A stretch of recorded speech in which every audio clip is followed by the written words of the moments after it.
네, 10월 29일 목요일 오늘의 킹쇼맨 시작합니다. 자, 오늘은 박시영 윈즈코리아 컨설팅 대표를 모시고 함께 이야기 나눠보겠습니다. 자, 안녕하세요. 네, 안녕하십니까. 환영합니다. 반갑습니다. 네, 반갑습니다. 자, 오늘 이 시간 기다리는 건 저뿐만이 아니고 시청자 여러분들 마찬가지일 것 같습니다. 네. 저도 기다립니다. 네. 네, 본격적인 이야기에 앞서 한 가지 눈길 가는 소식을 먼저 살짝 전해드리고 시작할까 싶습니다. 자, 삼성 저격수로 유명하죠. 박용진 더불어민주당 의원이 이건희 회장의 빈소를 찾은 사실이 뒤늦게 알려져 화제가 되고 있습니다. 정말 많은 고민 끝에 찾아갔다고 하던데요. 네, 맞습니다. 어제였죠. 28일 이 박용진 의원이 김현정의 뉴스쇼 이 라디오 프로그램에 출연해서 고 이건희 회장 빈소를 찾았던 이야기를 전했습니다. 사실 자신의 이 조문이 그 삼성 일가분들에게는 불편함일 수 있어서 인간적으로 많은 고민을 했지만 이 국민들이 보시기에 편안한 모습일 수도 있겠다라는 생각에 찾아갔다라고 하는데요. 네. 빈소에 도착해서 이재용 부회장과 만났는데 이재용 부회장이 두세 걸음을 성큼성큼 걸어 나와서 네. 손을 맞잡고 와줘서 감사하다, 와주신 것만으로도 위로가 된다라고 이야기를 했다라고 전했습니다. 네, 이런 모습들이 어쩌면 국민들이 원하는 따뜻한 품격의 정치가 아닌가 싶은 생각도 듭니다. 또 반면에 또 다른 삼성 저격수죠. 박영선 중소벤처기업부 장관도 조문을 했습니다. 이건희 회장에 대해 애도와 함께 재벌 개혁의 중요성을 다시 한번 언급하는 모습 역시 참 인상 깊었습니다. 네, 자, 오늘의 이슈 바로 들어가 보겠습니다. 오늘 세 가지 소식 준비했는데요. 첫 번째, 김봉현 검사 접대, 날짜까지 밝혔다. 자, 두 번째, 공수처 비토권, 기싸움 돌입. 세 번째, 김택진, 김종인 러브콜 거절입니다. 네, 첫 번째 주제는 옥중 입장문을 통해 윤석열 총장 한마디에 수사 방향이 전환됐다고 주장했던 김봉현 전 스타모빌리티 회장의 소식입니다. 어제 있었던 김봉현 회장에 대한 출정 조사가 있었는데요. 김봉현 전 회장이 검사 접대 날짜를 특정했다. 그리고 검찰이 관련해서 해당 룸살롱을 압수수색했다는 소식이 있는데 전해주시죠. 네, 일단 해당 룸살롱 이번에 두 번째 압수수색 조사라고 볼 수가 있습니다. 첫 번째는 이제 금감원 출신 청와대 행정관과 만났다라고 했을 네. 때 그때도 이때 이 F 룸살롱이 거론이 됐었고요. 네. 그리고 김봉현 스타모빌리티 전 회장의 이 7월에 만났었다. 검사 3명과 동일한 룸살롱인 것 같아요. 아마도 김봉현 전 회장이 이제 구속되기 전에 아마 네. 자주 드나들었던 것으로 추정할 수가 있습니다. 이번에는 검찰 조사에 아주 구체적으로 응했다고 합니다. 구체적인 날짜, 동행했던 사람들까지 특정했기 때문에 이번 조사 결과로 실제로 갔었는지에 대한 확인은 쉽게 판가름 날 것으로 보입니다. 네, 사실 이 사실 여부, 옥중서신의 내용의 사실 여부야말로 감찰 수사 결과의 핵심 변수죠. 라임 사태 관련된 검찰 술접대 의혹 수사 속도를 내는 분위기인데요. 역시 현직 검사 2명의 사무실과 주거지 압수수색도 이루어졌다고요. 네, 맞습니다. 당연히 이루어져야 하는 사안이고요. 일단은 이 남부지검 향응 수수 사건 전담팀에서 수사를 했다라고 하는데요. 네. 지난 20일에 꾸려졌고 이 압수수색은 26일에 이루어졌다라고 합니다. 이 검사 2명을 특정했기 때문에 이 두 사람에 대해서 당연히 신문 절차를 거쳐야 되는 것이고 한 명은 80% 정확해서 확신하지 않아서 한 명은 아직까지 특정이 되지 않았습니다. 네. 물론 검찰 내부에서는 누구인지 아마 이제 다 파악이 되고 있을 거라고 저는 판단을 하고 있고요. 네. 이 2명에 대해서는 PC와 휴대폰도 모두 확보가 되었다라고 하고요. 휴대폰 기록이 사라졌다 하더라도 GPS 추적 장치를 통해서 이 해당 애플 룸살롱을 갔는지 안 갔는지는 쉽게 또 판단할 수가 있을 것입니다. 네. 국감을 뜨겁게 달궜던 라임 옵티머스 사태, 민심에 어떤 영향을 줬을까요?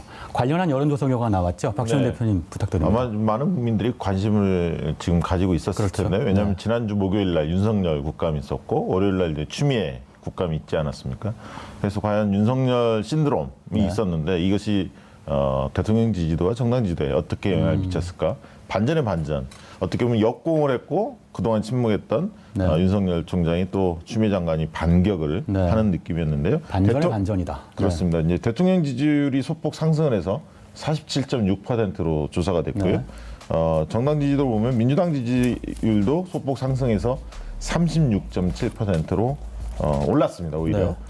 국민의힘도 소폭 올라서 27.6%로 조사됐는데요. 윤석열 신드롬이라고 불려질 만큼 상당히 반향이 컸지만 네. 국민의힘에는 그닥 도움이 되지 않는 것 같습니다. 30%를 넘지 못하네요. 그렇습니다. 네. 그러니까 그만큼 추미애 장관의 답변에 대해서 많은 분들이 또 호평을 내렸고요. 네. 그리고 이제 무엇보다도 코로나가 가장 중요한데 이게 안정세를 띠고 있고 그다음에 적어도 나임 옵티머스 권력형 비리, 권력형 게이트는 아니다라는 인식이 좀 더 확산되는 게 아닌가 싶습니다. 네, 권력형 게이트는 아니다. 이런 인식이 확산되고 있다. 이게 여론조사에 드러나고 있는 모습이 아닌가 싶습니다. 자, 그리고 당시 접대 자리에 함께 했다고 지목된 A 변호사가 있죠. 최근 검찰에 휴대전화와 노트북을 제출한 사실도 알려졌습니다. 거짓말이 드러날 것이라고 자신했다고 하는데 한번 전해주시죠. 네, 맞습니다. 검찰은 지난 21일이었습니다. A 변호사의 사무실 등을 압수수색했는데요. 업무용 컴퓨터 하드디스크와 노트북, 휴대폰 등을 확보했다고 합니다. 이 A 변호사는 조사에 협조한다는 의미에서 이 포렌식에 참관하지 않고 모든 증거 추출에 동의했다고 전해졌습니다. 네, 오천성 평론가 관련해서 여쭤볼게요. 만약에 김봉현 전 회장의 진술이 사실 수사 결과와 일치할 경우에 그러면 검찰 수사의 속도가 굉장히 빨라지겠죠. 네, 일단 애초에 이 부분에 있어서 이제 사전 수뢰 혐의와 그리고 뇌물을 주고 검찰과 짜맞추기식 수사를 했다라는 혐의를 받고 있습니다. 이 부분이 사실로 드러난다는 것 자체가 이미 큰 문제가 되는 것이고요. 그리고 아무런 연관이 없었다 하더라도 어떤 한 사업가와 검찰이 룸살롱에서 만나서 그 가격을 검찰이 직접 지불하지 않았다는 것만으로도 여러 가지 문제가 발생할 수가 있습니다. 차후에 이런 문제가 다시는 발생하지 않도록 대비를 해야 될 것이고요. 네. 분명히 저는 어느 정도의 결과가 나올 거라고 생각합니다. 알겠습니다. 자, 수사 결과를 지켜보겠습니다. 자, 두 번째 주제로 넘어가 보겠습니다. 국정감사가 끝났음에도 여야 간의 거리는 여전히 좁혀질 줄 모르고 있습니다. 자, 이번에는 라임 옵티머스 특검 및 공수처 출범을 놓고 정면 충돌하는 모양새인데요. 일단 관련 영상 보고 와서 이야기 나눠보겠습니다.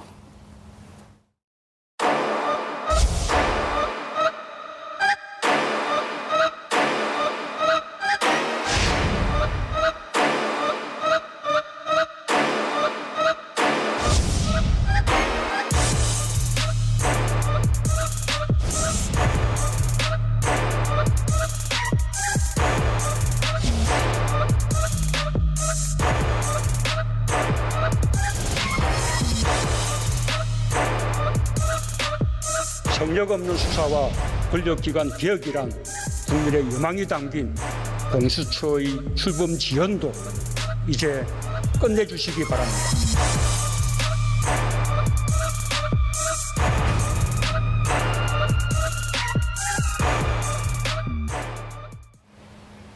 네, 공수처 기쌈 돌입에 대한 이슈의 키워드 살펴보겠습니다.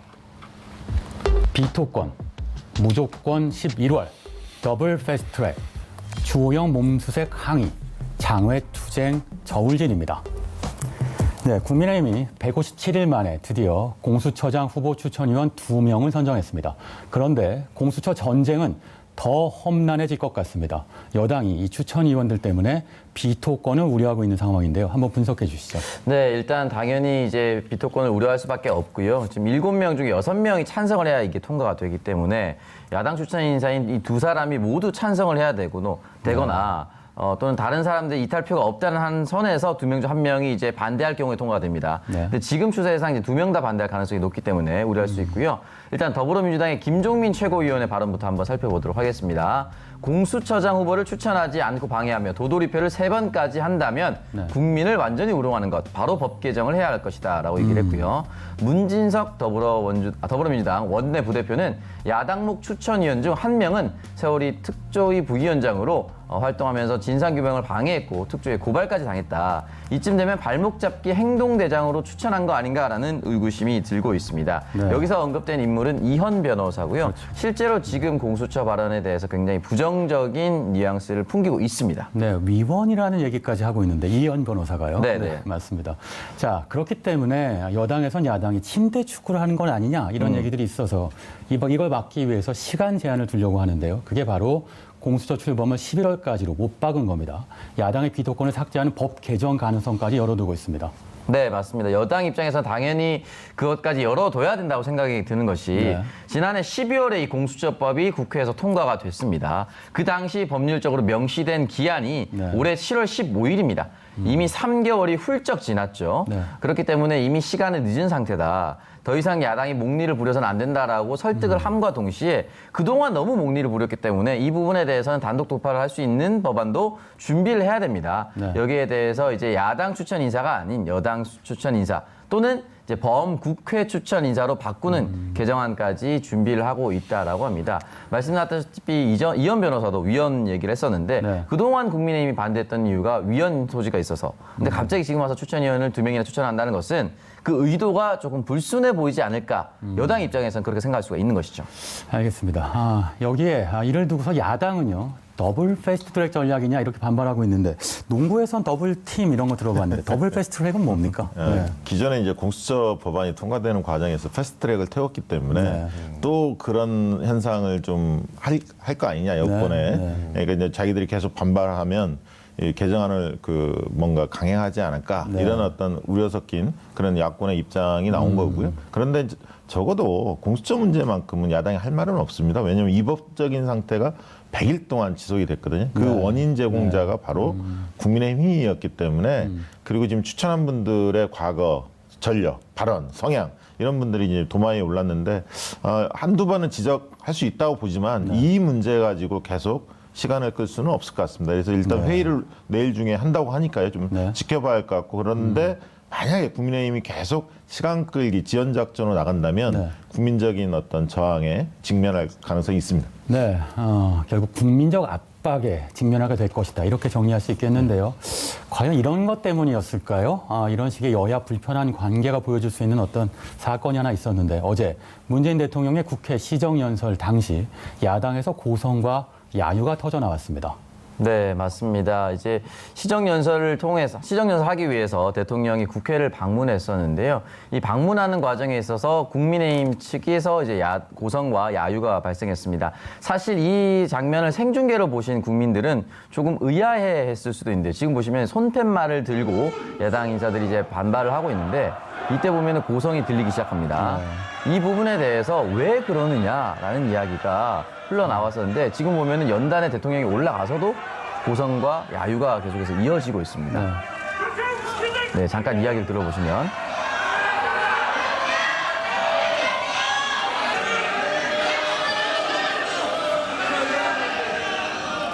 네, 이 부분에 대해서 결국은 가장 큰 이유는 주호영 원내대표가 이 경호처 직원으로부터 몸수색을 당했다라는 이유가 가장 크게 작용했던 것으로 보입니다.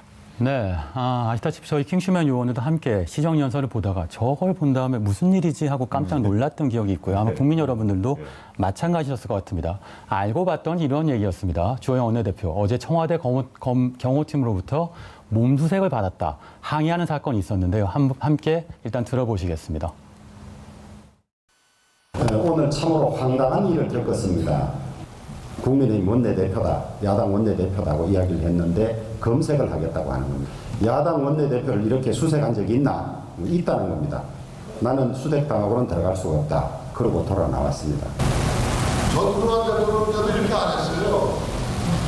아주 이례적인 오늘 케이스인데 어떤 의도가 숨어 있는지 자세하게 좀 살펴봐야 될 겁니다.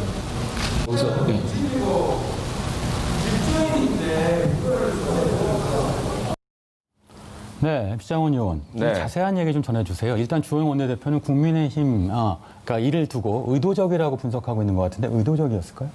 네, 일단 뭐 이 수색 이후에 수색 거부하고 이후에 이게 나라냐라는 손팻말을 미리 준비해서 들고 있었거든요. 사실 몸수색이 있을 거라고 예측을 하고 미리 준비하는 것은 아닐 것 같고요. 구호를 외친 것 중에 이제 특검을 수용하라라는 내용도 포함이 되어 있었습니다. 네. 그 내용과 관련해서 고성도 있었는데 이 몸수색 관련돼서 좀 정리를 해서 말씀을 드리자면 이 대통령의 시정연설 이후에 이 주 원내대표가 기자들과 만난 자리에서 이 이야기를 언급을 했습니다. 네. 청와대 경호부장이 현장 직원의 실수였다며 사과를 하긴 했지만 자신이 그 자리에서 곤란한 이야기를 할까봐 걱정이 되어서 일부러 몸수색을 한 것은 아닌지 의심이 된다라고 주 원내대표는 이야기를 했고요. 국민의힘 측은 야당 원내대표의 접근까지 막으려고 하는 재인상성이 다시 쌓여진 것이라며 맹비난을 했습니다.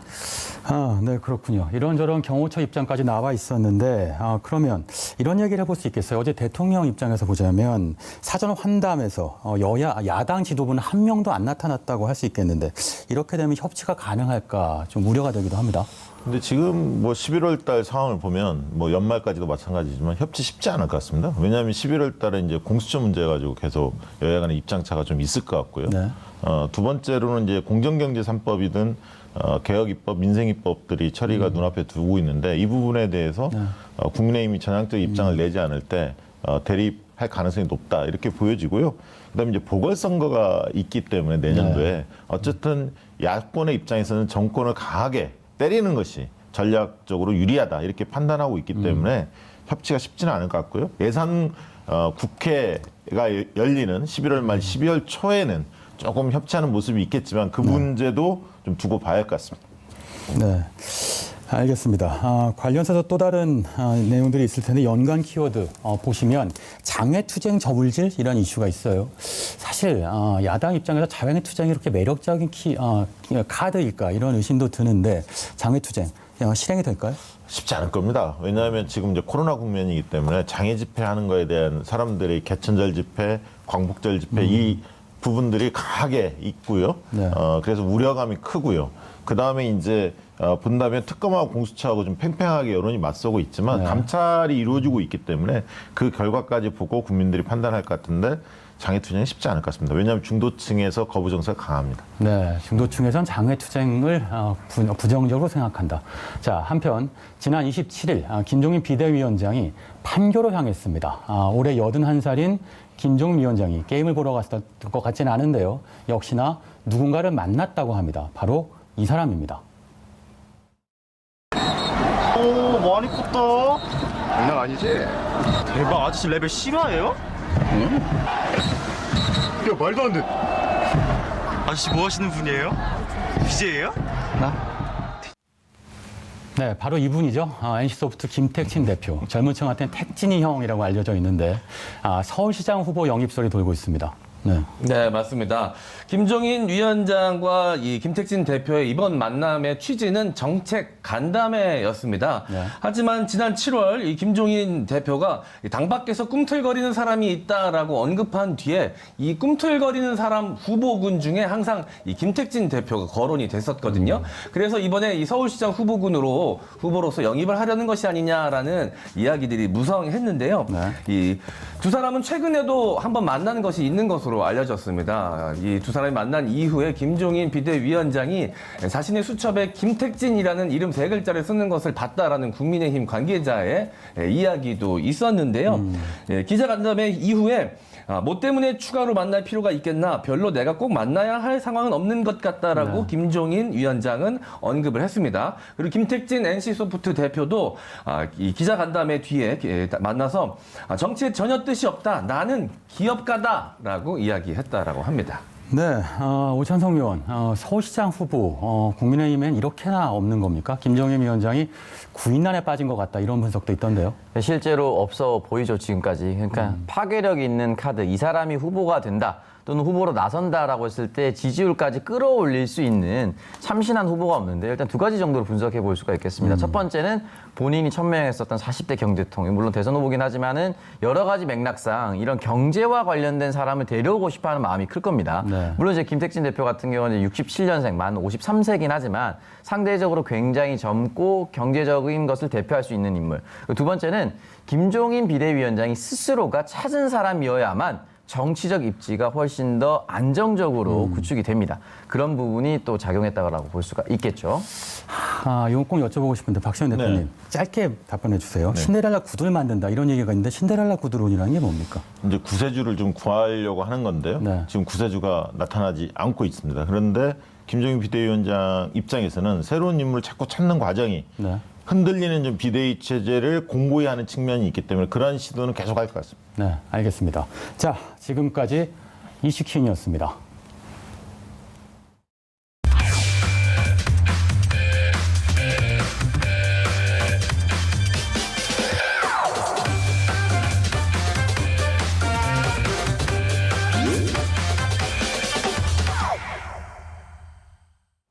네, 킹슈맨의 감칠맛 담당 킹슈맨의 킬링타임 시간 티키타카 뉴스 오늘의 주제 공개합니다. 네, 오늘의 주제는 구멍 뚫린 개인정보는 누구 탓입니다. 네, 지난주 국정감사에서 온라인 개인정보 유출 문제가 떠올랐는데요. 최근 개인정보 유출량이 3년간 12배 이상 폭발적으로 증가를 했다고 합니다. 왜 이렇게 개인정보 유출이 심각한 걸까요? 이 개인들의 관리 소홀일까요? 아니면 이 기업들의 허술한 보안 시스템 때문일까요? 네, 이제 바로 쉽게 설명하면 이제 뛰는 놈 위에 나는 놈이 생겼다라고 볼 수가 있습니다. 네. 해킹 기술이 나날이 발전하고 있다라고 볼 수가 있고요. 또 사이버 공격 추이도 지금 살펴보시면은 2019년 52만 948건에서 2020년 1년밖에 지나지 않았는데 62만 1,341건, 약 10만 건이 급증했다라고 볼 수가 있습니다. 네. 그런데 간혹 이런 분들 계십니다. 그까이 거 뭐 내가 대단한 인물도 아니고 내 개인정보 가져가봐야 어디다 쓰겠어. 아, 괜찮아요. 이런 분들 계십니다. 자, 지금부터 제가 드리는 말씀 똑바로 들으셔야 됩니다. 개인정보 유출이 되면 어떤 것들이 알려지는지, 공개가 되는지 말씀드리도록 하겠습니다. 본인의 위치, SNS, 이메일, 사진첩, 키, 몸무게, 파일, 주소록, 얼굴, 데이터, 친구 목록, 계좌번호, 통화 내역, 생년월일, 건강상태, 주민등록번호, 출신, 학교까지 모조리 다 유출이 된다고 합니다. 여러분, 이런데도 안심하고 계시겠습니까? 자, 여기서 제가 문제 하나 드리도록 하겠습니다.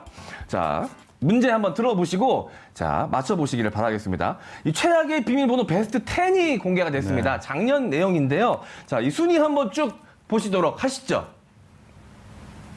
보시면 1위가 1, 2, 3, 4, 5, 6이고요. 2위가 1, 2, 3, 4, 5, 6, 7, 8, 9고요. 자, 3위가 QWERTY입니다. 이게 뭐냐면 여러분들 자판 보시면 영어 자판의 맨 위에 쭈루룩 순서대로 있는 겁니다. 그러니까 아무 생각 안 하고 그냥 누르시는 거예요. 그리고 영어로 패스워드를 치시는 경우도 있고요. 5위는 잠깐 숨겨놨습니다. 1, 2, 3, 4, 5, 6, 7, 8, 1, 2, 3, 4, 5, I love you, 1111, 1, 2, 3, 1, 1, 2, 3. 이런 쉬운 번호로 비밀번호 설정을 해놓는 분들이 그렇게 많다라는 겁니다. 정말 믿기 어렵습니다, 오창석 의원. 네, 일단은 개인정보를 잘 관리하기 위해서는 이처럼 비밀번호를 쉽게 만드시면 안 되고요. 네. 왜냐하면 대부분 이런 사람들이 최악의 유형이 한 명이 이렇게 만들었다는 것이 아니라 대다수의 사람들이 복수 응답을 했을 경우에 저런 쉬운 비밀번호를 만들어서 쉽게 유출이 됐다. 이런 뜻이거든요. 그렇기 때문에 비밀번호 정말 쉽게 만들면 안 되실 것 같습니다. 네. 자, 제가 문제 드린다고 말씀드렸었죠. 자, 5위가 비어져 있었습니다. 네. 과연 5위는 무엇일지 우리 오창석 의원이 한번 맞춰보시기 바라겠습니다. 저는 비밀번호 굉장히 좀 어렵게 만드는 편이라 좀 잘 공감이 되지는 않는데 네. 1, 2, 3, 4, 5, 6, 7이 나왔기 때문에 네. 저는 한번 이번에 역순회. 네. 보통 인생은 역배에 배당을 해야 된다는 뜻이 이야기겠지 않습니까? 네. 반대로 가겠습니다. 9876543221로 가겠습니다. 나름 생각을 잘 해보신 것 같은데요. 네. 많은 분들이 그 정도도 생각 안 하신다고 합니다. 네. 자, 제가 말씀드렸죠. 1, 2, 3, 4, 5, 6, 1, 2, 3, 4, 5, 6, 7, 8, 9가 1, 2, 2였잖아요. 네. 자, 5위는 1, 2, 3, 4, 5, 6, 7이었습니다. 많은 분들이 생각 외로 단순하게 이 비밀번호를 정하신다라고 알 수가 있겠죠.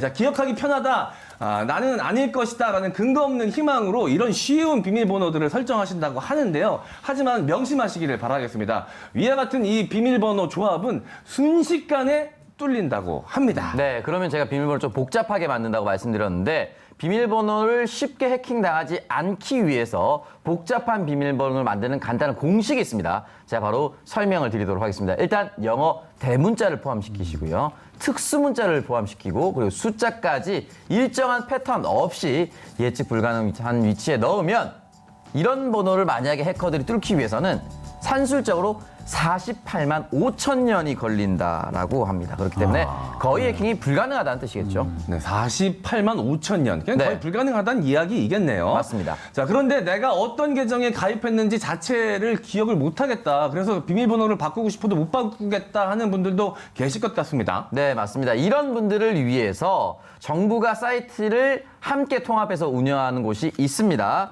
바로 e프라이버시 클린 서비스라고 할 수가 있는데요. 지금 화면 보시면 나오고 있습니다. 이 홈페이지에 들어가면 내가 가입한 웹사이트를 모두 확인할 수가 있고요. 중요한 것은 여기를 통해서 내가 가입했었던 사이트를 일괄적으로 또 탈퇴도 할 수가 있다라고 합니다. 자주 방문하지 않는 사이트, 더 이상 들어가지 않을 것 같은 사이트는 미리미리 탈퇴를 해두시는 것이 저는 좋을 것 같고요. 이것도 못 믿었다, 걱정이 된다 라고 하시는 분들은 개인정보관리사라는 직업도 있다고 하니까 의뢰해 보시면 좋을 것 같고, 택배 받았을 때 송장 있죠? 네. 이 송장을 반드시 떼서 따로 분리해서 폐기해 주셔야 되는데, 아세톤이나 물파스를 발라서 떨어뜨리면 쉽게 떨어진다고 합니다. 네. 저 오늘 이 티키타카를 준비하면서 깜짝 놀랐습니다. 이 많이들 설정하는 비밀번호 10위 안에 제 비밀번호가 포함이 되어 있어서 정말 화들짝 놀라가지고요. 10년 만에 비밀번호를 변경을 했습니다. 여러분, 내 개인정보는 안 뚫려! 하는 근거 없는 고집과 자신감, 이제는 버리실 때가 됐습니다. 지금 여러분의 개인정보가 어디서 어떻게 돌아다니고 있을지 알 수 없습니다. 네, 듣다 보니까 이런 생각이 들기도 하는데 그 검언 유착 관련돼서 한동훈 검사 휴대폰 아직 비밀번호 못 풀었다고 하던데요. 111은 아닌 모양입니다. 아니면 아이러브 검찰 이런 거죠. 대문자로. 이거 약간 근거 있는 주장 같습니다. 한번 눌러보셔야 될 것 같습니다. 아이러브 윤석열 아닐까요? 네, 관련된 댓글 한번 전해주시죠. 네, 실시간 댓글 상황도 좀 알려드리도록 하겠습니다. 자, 공수처 설치에 검찰 수사하라라는 내용도 있었고요. 예, 접대받는 공무원 검찰 없애라라는 검찰을 향한 성토의 댓글들이 많이 눈에 띄고 있습니다. 대통령이 겸손하니 야당 원내대표가 갑질하네. 내가 김문수야랑 뭐가 달라. 뭐 이런 내용도 있었고요. 그래도 원내대표 몸수색은 심했다라는 반대 의견도 존재했습니다. 비번. 나도 1, 2, 3, 4, 5 쓰는데 나는 1, 2, 3, 4, 5, 6인데 나는 1, 2, 3, 4, 5, 6, 7, 8인데 이것 보세요. 많이 계십니다. 많은 분들이 지금 반성과 성찰의 시간을 게시판에서 보내고 계십니다. 여러분, 시간 늦지 않았습니다. 지금이라도 당장 빨리 바꾸시기를 바라겠습니다. 자, 여기까지 댓글 상황 알려드렸고요. MC 자원과 오창석의 티키타카 뉴스였습니다.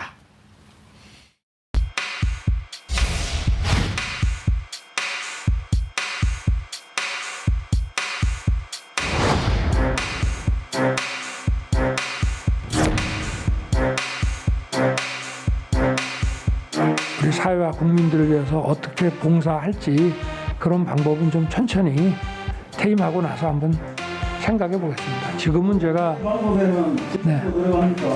그래서 그건 뭐 제가 지금 말씀드리기 어렵습니다.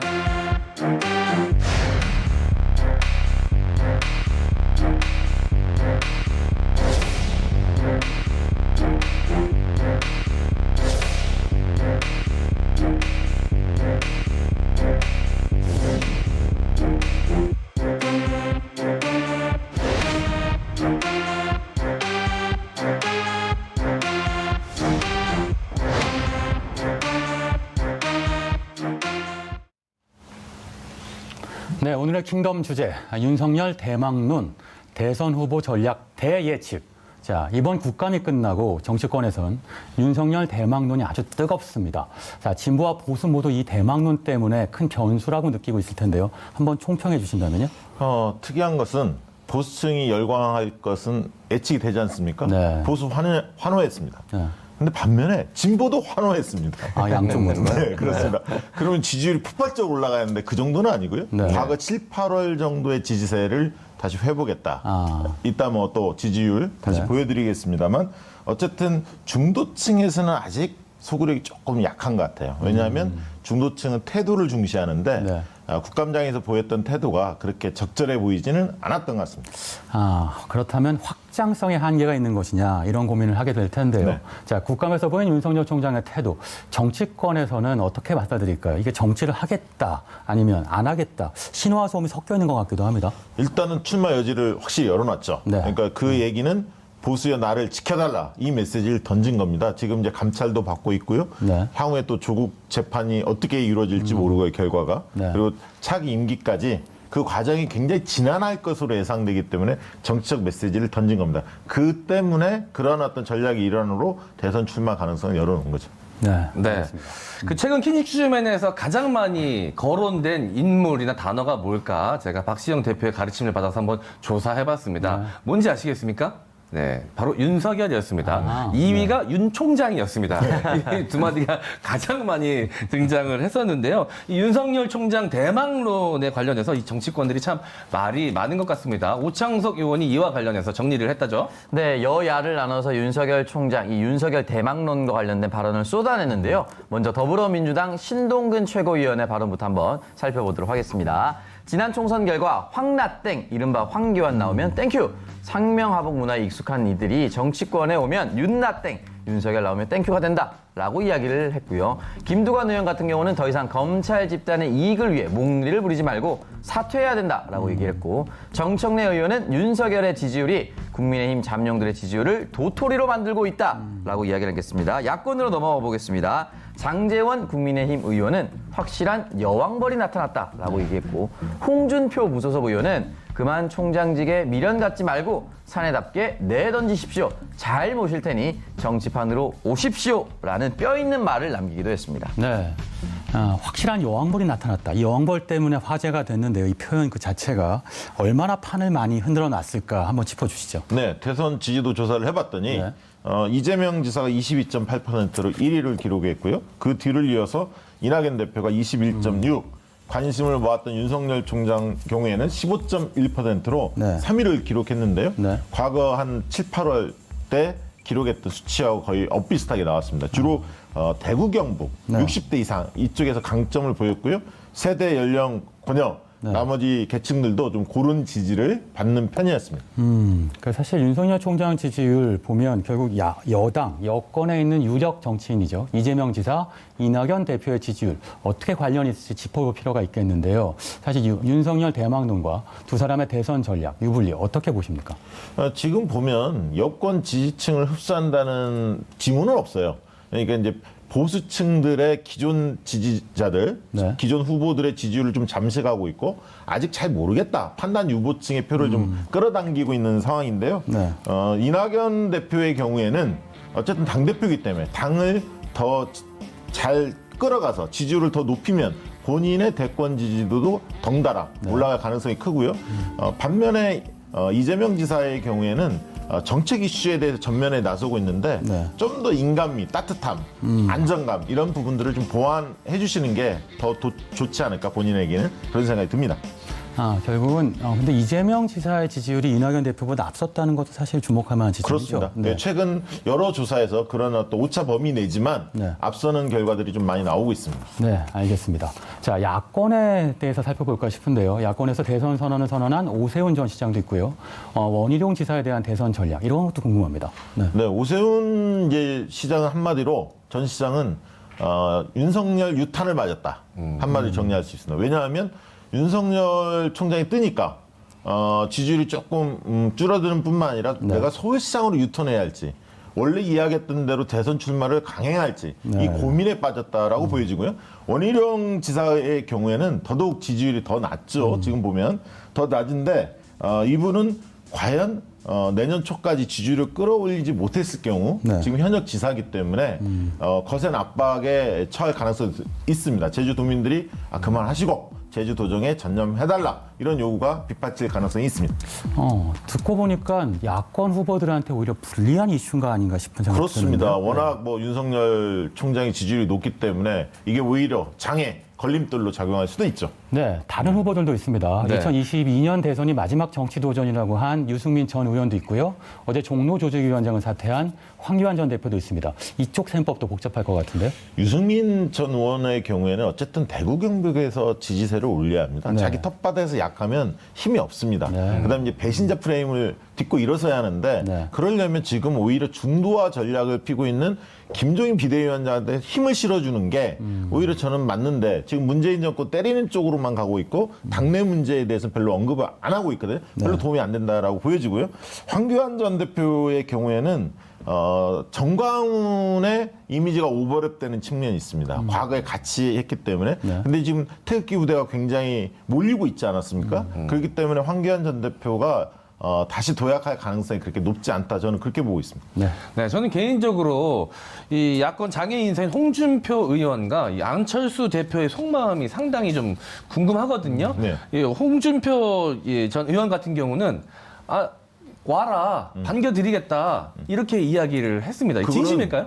진심이죠. 왜냐하면 윤석열이 뜨면 홍준표는 본인도 뜬다고 보는 거예요. 가장 어떻게 보면 대척점이 서 있고 같은 선후배 검사 출신이고 홍준표 전 대표가 굉장히 거칠게 이야기하는 스타일 아닙니까? 네. 그런 부분들이 본인한테 본인 마케팅 측면에서 윤석열 뜨는 것이 도움이 된다 이렇게 판단하고 있는 거죠. 그리고 당을 흔들 수 있는 기재로 활용하는 겁니다. 네, 결국은 홍준표 대표는 윤석열 총장을 페이스메이커로 쓸 수 있겠다 이렇게 계산하고 있는 것 같은데요. 자, 윤석열 대망론 좀 더 깊이 들어가 보겠습니다. 일단 잠룡들의 대선 전략 이후 분리 살펴봤습니다만 윤석열 대망론과 관련한 궁금한 키워드 한번 정리해봤습니다. 총장 사퇴 압박, 김종인 속내 제2의 고전 반기문 이런 키워드들이 있는데요. 일단 하나씩 풀어가 보도록 하겠습니다. 어떤 내용들이 있을까요? 가장 중요한 것은 이제 윤석열 총장이 감찰 문제에서 이겨낼 수 있느냐. 이게 네. 첫째 관건 아니겠습니까? 두 네. 번째는 이제 조국 재판 결과가 어떨 거냐. 네. 이 두 가지인데요. 만약에 중간에 이 탄압받는 어떤 모양새를 띠고 중간에 나온다면 네. 그것이 그 증자가 객관적이라면 나오기 힘들 것 같고요. 나온다 하더라도 대선 출마가 힘들지만 네. 정권 탄압으로 비춰지는 인상, 국민들이 그렇게 받았다면 명분은 있을 겁니다. 대선에 뛰어들 수 있는. 네. 그렇게 됐을 때는 여권도 상당히 고심이 깊어지겠죠. 네, 일단 총장이 해임됐을 때의 경우라면 그러면 그 안에서 큰 변수가 있을 수 있겠다는 얘기인데요. 예. 자, 이어지는 것 중에 하나는 김종인 비대위원장의 속내입니다. 어쨌든 나오게 되면 야권 후보로 분류되고 있으니까 국민의힘 후보가 될 것이다 이렇게들 보는데 그렇다면 김종인 비대위원장은 환영하는 입장일까요? 환영하지 않죠. 왜냐하면 본인의 구심력이 약화되니까 원심력이 네. 커지기 때문에 네. 지금 가뜩이나 불안한데 별로 달갑지 않을 겁니다. 네. 그리고 단기에는 호재처럼 보이지만 이게 중장기적으로 악재입니다. 다른 잠룡도를 다 죽이고 있죠. 네. 키우지 못하고 있기 때문에. 그리고 저분이 실제 대선 나올지 안 나올지 불확실성이 너무 크죠. 네. 나온다 하더라도 제3후보로 나올 수도 있습니다. 국민의힘에 몸담지 않고. 그렇기 때문에 김종인 비대위원장으로서는 어떻게 보면 윤석열 총장이 부상하는 거에 대해서 경계심을 가질 겁니다. 네. 네. 이 한편에서는 윤석열 총장이 대권 주자로 나올 경우에 제2의 고건, 제2의 반기문이 되는 것 아니냐라는 우려도 존재하고 있다고 합니다. 이 고건 전 총리와 이 반기문 전 유엔 사무총장의 대권 도전기 오창석 의원이 정리했죠. 네, 맞습니다. 이 고건 전 총리와 반기문 전 유엔 사무총장, 사실 행정관료 출신 중에 가장 높은 지지율을 구가했었던 것도 전 고건 총리라고 볼 수가 있는데요. 일단 2007년으로 거슬러 올라갑니다. 지지율도 굉장히 잘 나왔었고요. 일명 행정의 달인으로 불렸습니다. 국무총리, 대통령 권한대행, 국회의원, 내무부 장관, 서울시장까지 영입을 했습니다. 여기서 대통령 권한대행은 노무현 전 대통령이 탄핵 국면에 있었을 때 잠깐 권한대행을 맡았었고요. 반기문 유엔 사무총장 같은 경우는 2017년 1월에 귀국을 해서 2월에 불출마 선언을 했습니다. 3주 만에 끝난 대권 도전기라고 볼 수가 있는데 그 당시에 사무실에 와이파이를 설치하러 왔던 기사가 자신이 이제 설치하러 왔는데 그날 이제 불출마 선언이 나와버렸어요. 네. 그 정도로 이제 캠프 내 소통도 제대로 되지 않고 잘 마무리가 되지 않았던 것으로 많은 국민들이 또 기억하고 있을 겁니다. 네. 들어보니까요, 결국은 행정의 달인, 그리고 외교 혹은 의전의 달인이라고 불렸죠. 이런 달인들이 막상 대권에 들어가면 그렇게 정치의 달인이 되진 못한 것 같습니다. 이번에는 수사 혹은 검찰의 달인이 등장하게 됐는데 이런 대권 도전 필요한 전략들이 있을까요? 윤석열 총장한테? 네. 정치 초짜 아닙니까? 정치를 해본 적이 없기 때문에 네. 일단 공부해야 합니다. 국가 의제들에 대해서 공부해야 합니다. 두 번째는 태도를 좀 바꾸셔야 합니다. 그러니까 검찰주의자로서 약간 강압적인 느낌이 있거든요. 권위적인 느낌이 있습니다. 네. 그 태도 바꿔야 하고요. 세 번째로는 인정할 건 좀 인정하자. 네. 무슨 얘기냐면 좀 조국 수사 과정에서 좀 무리했다. 그리고 선택적 수사로 비춰진 측면도 있다. 네. 인정할 것 좀 인정해야 하는데 그런 부분에 대해서 유감 표명 이런 게 없었던 것이 앞으로 걸림돌로 될 수 있기 때문에 태도를 좀 바꿀 필요가 있습니다. 정리하면 검사의 법복을 벗고 정치인의 옷을 입어라 이 네. 말씀 같습니다. 자, 윤석열 대망론 언제까지 전국을 뒤흔들까요? 일단 서울과 부산에 보궐선거도 있고요. 아직 대선까지는 1년 4개월이나 남아 있습니다. 향후 각 당의 대선 전략 어떻게 돌아갈지 한번 짚어주시죠. 이게 대선 전략은 앞으로 뭐 너무 많이 남았기 때문에 네. 사실 예측하기 쉽지 않지만 어쨌든 국민의힘 입장에서는 인물난이 있습니다. 아까 윤석열 총장만 바라보고 갈 수는 없거든요. 그게 제일 고민일 것 같고 인물들을 어떻게 띄울 거냐 네. 이게 고민일 것 같고 여권의 입장에서는 지금 양강 구도가 있는데 네. 제3후보가 부상할 거냐 말 거냐. 김경수 지사의 재판에 다음 주 관심이 모아지고 있고요. 네. 어쨌든 대통령 지지율이 높게 유지되는 것이 가장 중요합니다. 네. 정권 심판론으로 흐르지 않을 수 있도록 관리하는 것. 네. 결국은 당청 간의 갈등 이런 네. 부분이 나타나지 않도록 혼연일체가 돼서 대통령 지지율을 높이는 것. 이것이 관건이 아닐까 싶습니다. 여권은. 네, 알겠습니다. 자, 윤석열 변수. 이젠 더 이상 여권, 여야 모두한테 부인할 수 없는 상수가 된 게 아닌가 싶습니다. 자, 지금까지 윤석열 대망론, 대선 후보 전략 대예측을 주제로 심도 깊게 분석해 봤습니다. 자, 지금까지 박시영, 오창석 의원 여기서 인사드리겠습니다. 감사합니다.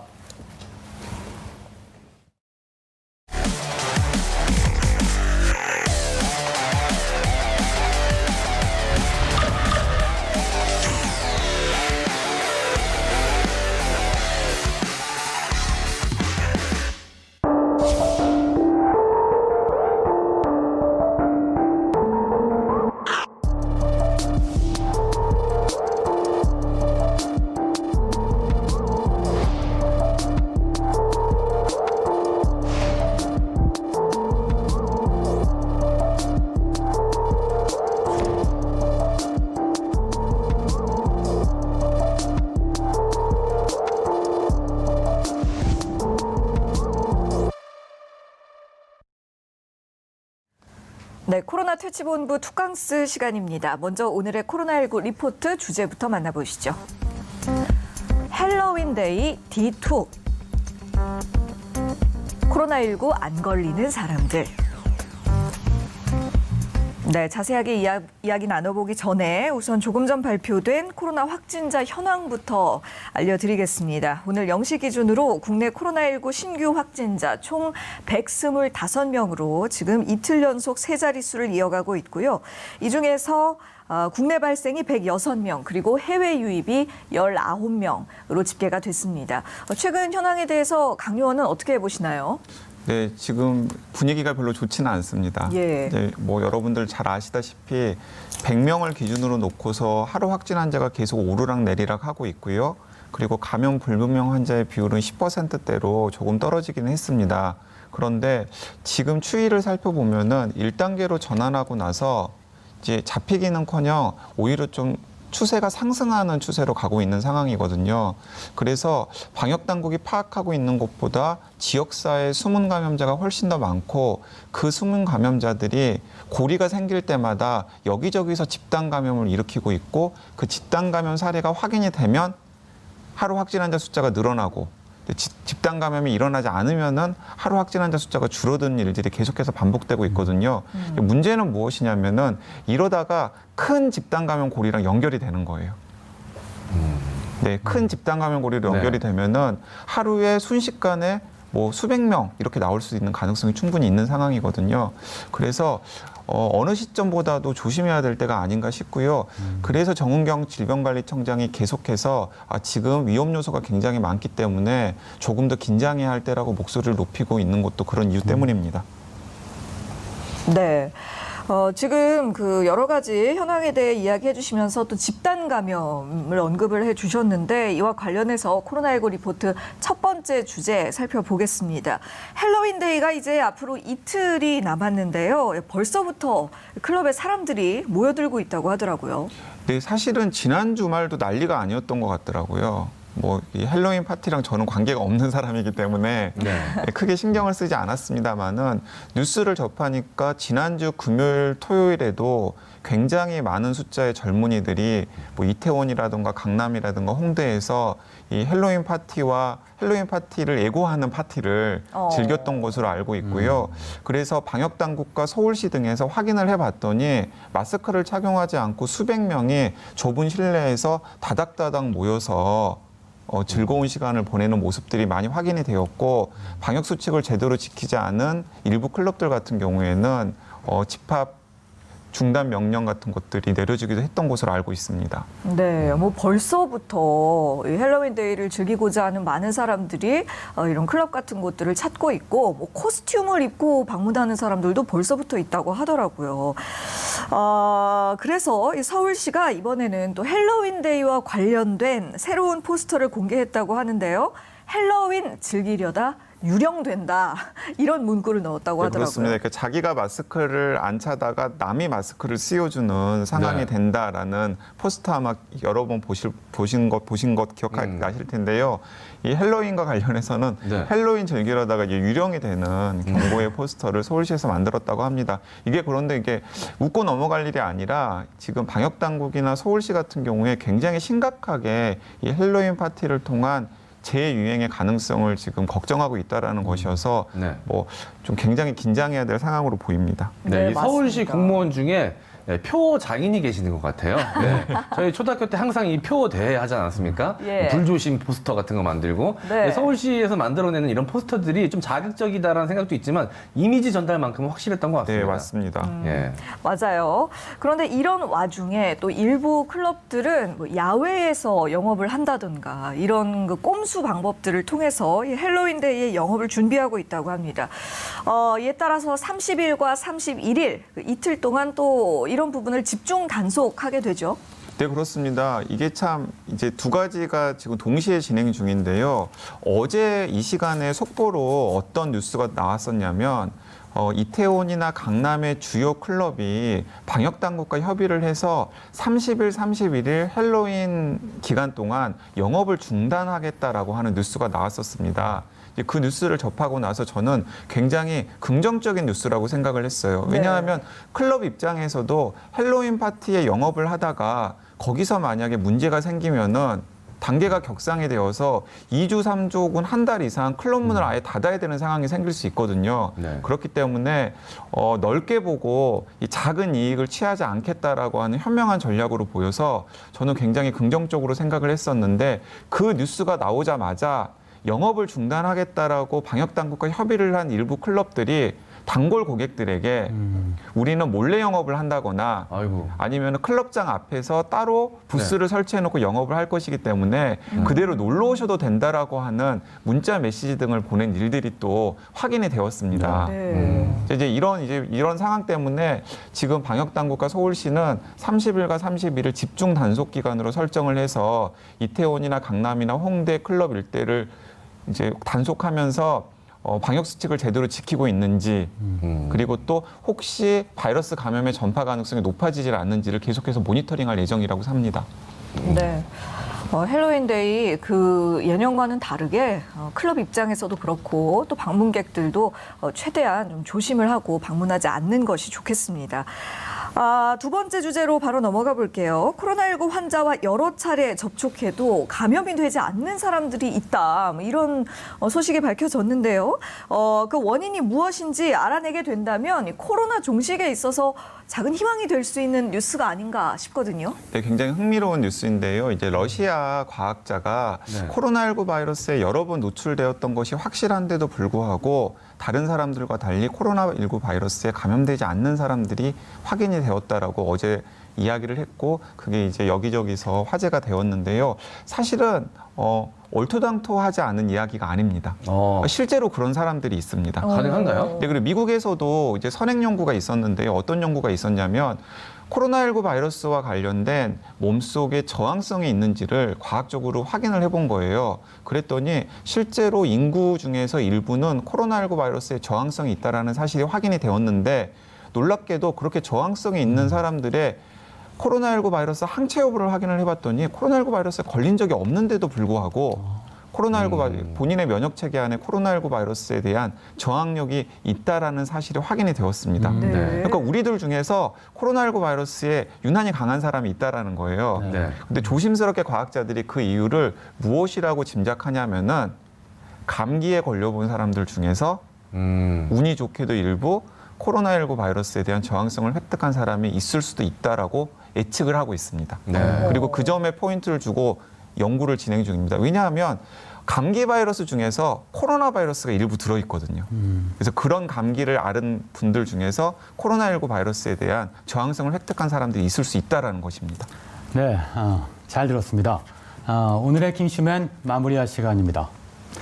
이 재판은 2020년 지금 우리나라 검찰에는 스폰서 관계가 더는 존재하지 않느냐는 질문도 함께 던지고 있다. 자, 어제 김학의 전 법무부 차관을 법정 구속하면서 담당 판사가 던진 질문입니다.